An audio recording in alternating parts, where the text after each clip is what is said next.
Hello everyone, this is Allison from Thriving While Disabled. Speaking to you today from underneath the bridge that you usually see me, by.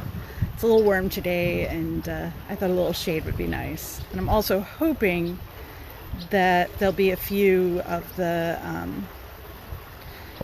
swallows flying by, because I can hear them chirping all over the place and see them swooping in every once in a while to tend to their nests. And there isn't a nest right here, so I don't think I'm stressing them out too much.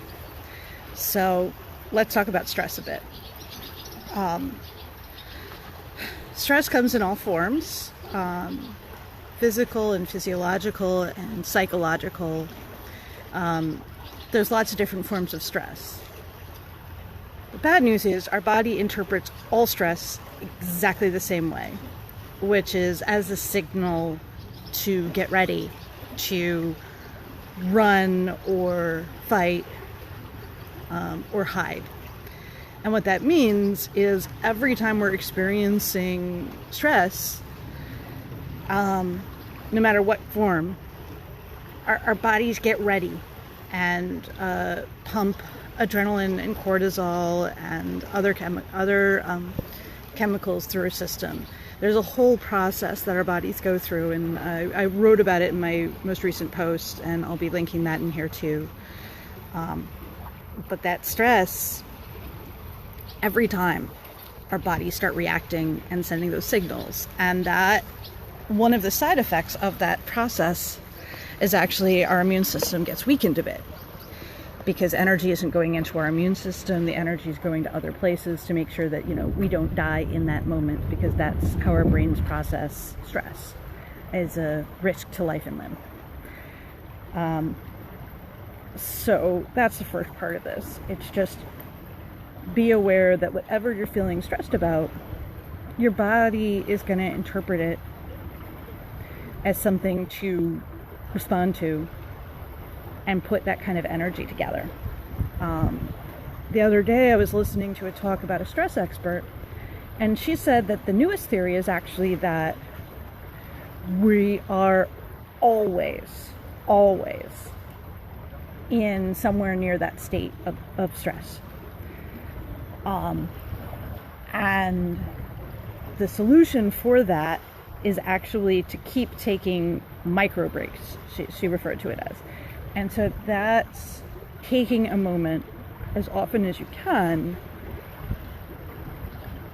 to give your body signals to calm down. That can be things like taking a deep breath, or 2 or 3 deep breaths, to just kind of reground yourself and get yourself back to that calmer state. She said warmth is a huge signal, which makes a lot of sense to me, because I know I'm very reactive to cold. Negatively reactive to cold, and I don't have that as much to heat. And so she's like, hold a warm mug of tea in your hand for a few minutes and just focus on that warmth. Things like that, but these little micro signals to your body that know you're really okay and know the stress isn't that bad. So that's the newest thing I've learned as a possible solution. But I want to make sure that you guys really understand it really is any form of stress, and that's not a sign of weakness. That's how our bodies work. There was a study I found that talked about specifically stress and the immune system.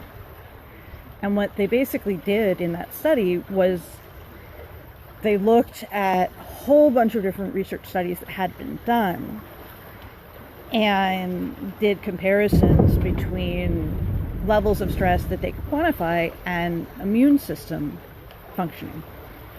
And they pulled together a whole bunch of different studies, and using all of this different information, what they basically found was having a chronic illness was effectively the biggest and worst stressor out there. And it was worse in many ways than any particular singular trauma. So when I'm talking about a singular trauma, I'm talking about an event that is traumatic. Death of a loved one, 9/11, anything like that. This one singular horrific event that you then have to deal with, live with, and develop coping skills for. That, no matter how bad it is, you can start to recover from it. And you can recognize what it is, and then it's over. And then you have to adjust your mind and adjust your life to the changes that caused. But you aren't being re-traumatized every day. You might have the memories come back. You might have, echoes of that trauma. But the trauma that comes from something like a chronic illness, especially something that's deadly, especially something that's progressive, but literally any moderate to severe chronic illness, is the uncertainty, is the fact that you're living with it for the rest of your life, is the fact that the stress involved isn't going to end, may get worse, and you don't know what each day is going to bring. You guys know this feeling. Most of us have been through it.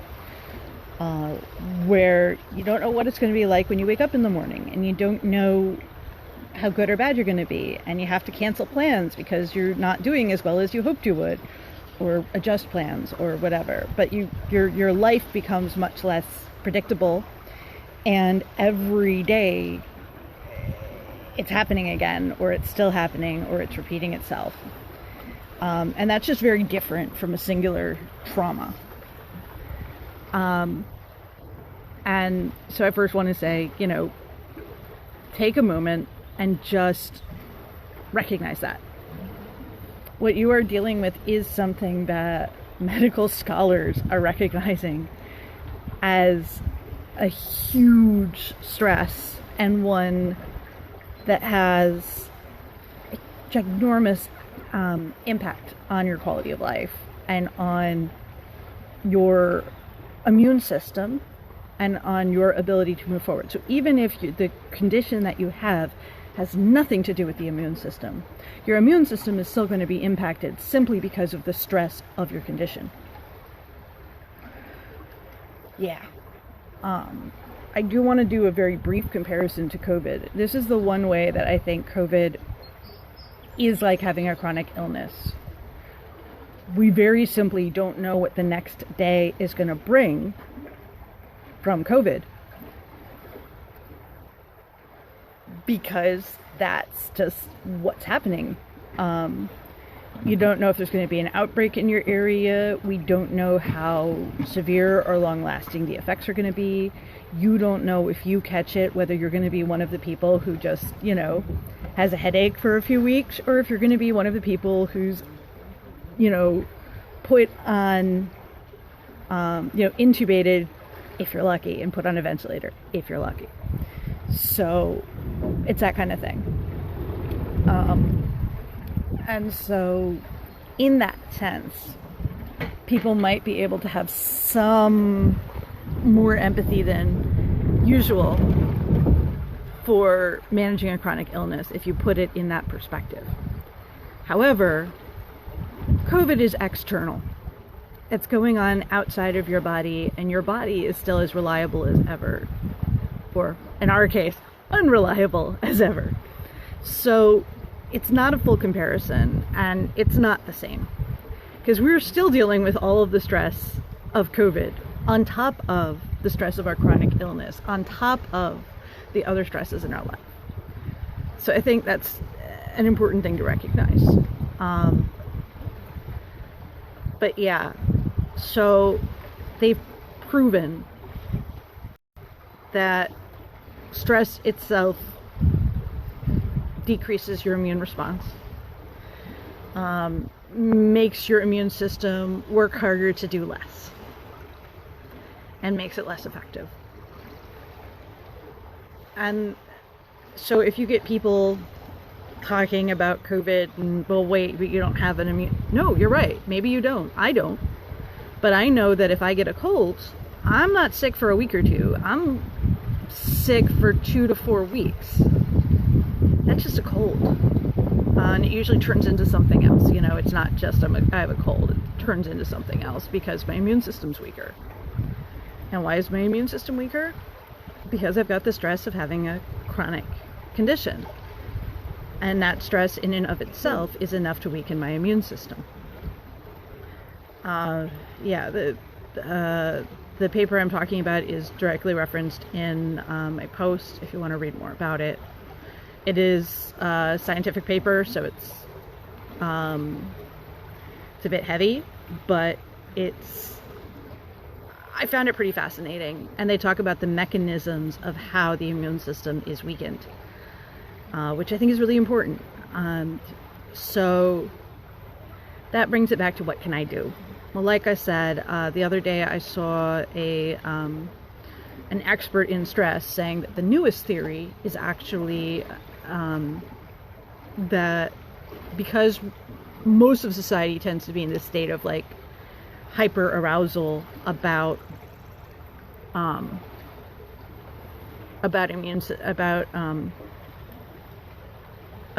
disorder, about hyper arousal due to stress, the biggest thing to do is actually try to find ways to de-stress.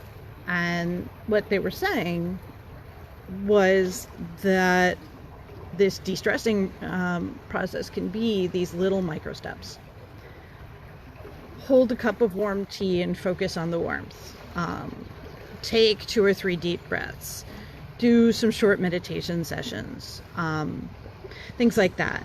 But whatever you can do to just send your body the signal that you are not in danger right now, that you are safe, that you are going to continue to be safe.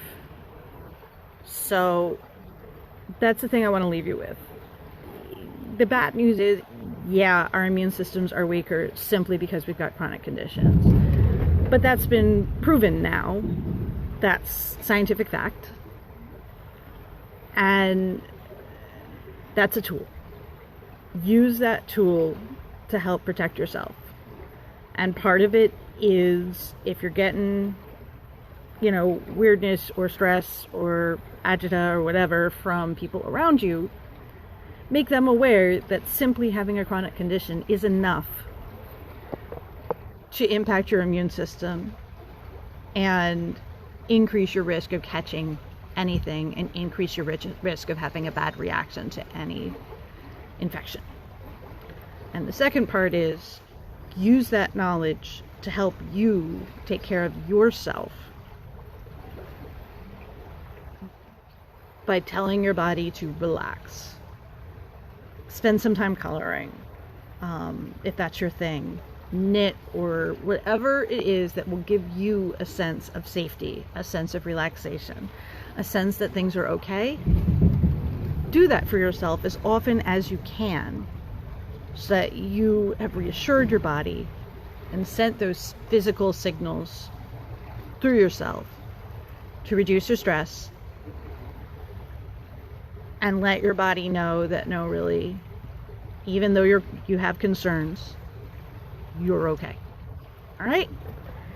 Take care, everybody, and I'll talk to you again soon. And until then, keep taking care of yourself and keep thriving.